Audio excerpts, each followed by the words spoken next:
2014 से जब से मोदी सरकार आई है, टोटल हमारे देश में 93 पेपर लीक हुए हैं, 93, और इनमें अधिकतर paper double engine triple engine की बीजेपी की एनडीए की सरकारों में लीक हुए हैं।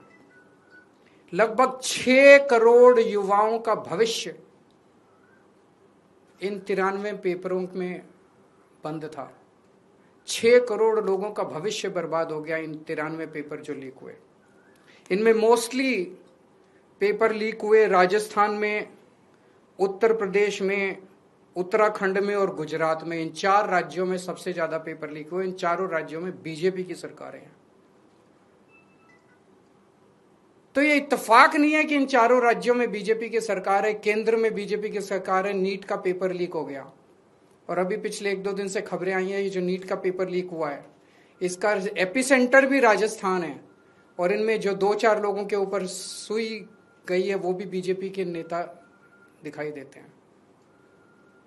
तो इससे शक तो पैदा होता है कि क्या इन सारे पेपर लीक में इनके नेता शामिल हैं, या इनकी पार्टियों का या सरकारों का संरक्षण है, या सीधे सीधे इनके नेता ही पेपर लीक करवा रहे हैं, उन्हीं का धंधा है। और अगर ऐसा है तो सीबीआई की जांच इसमें बेचारी क्या करेगी, सीबीआई इसमें बेचारी क्या करेगी। तो मेरा जेनजी से सीधा सीधा, देश के युवाओं से सीधा सीधा पूछना है कि ऐसे ही चलेगा या कुछ करना है।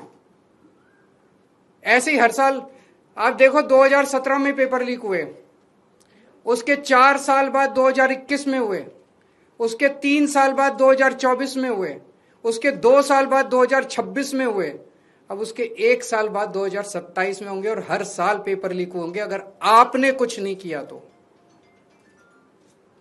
अगर नेपाल का और बांग्लादेश का जेनजी सड़कों पे उतर के अपने देश की सरकारों को बदल सकता है, तो हमारे देश का जेनजी पेपर लीक करने वाले मंत्रियों को जेल नहीं भेज सकता है।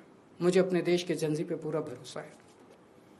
ये देश आपका है। इस देश के नेताओं को इस देश में कोई इंटरेस्ट नहीं है। इस देश के नेताओं के बच्चे विदेशों में पढ़ते हैं। हमारे देश के एक बहुत बड़े नेता ने कहा था, जरूरत पड़ी तो झोला उठा के चल दूंगा। मैं और आप तो झोला उठा के नहीं जाएंगे ना। हमारे बीवी बच्चे तो इसी देश में रहते हैं। हम तो इसी देश की पैदाइश हैं, हम तो इसी देश की मिट्टी के हैं, हम तो इसी देश के हैं। हमें तो इसी देश में रहना है, तो बचाना तो इस देश को हमें और आपको ही पड़ेगा।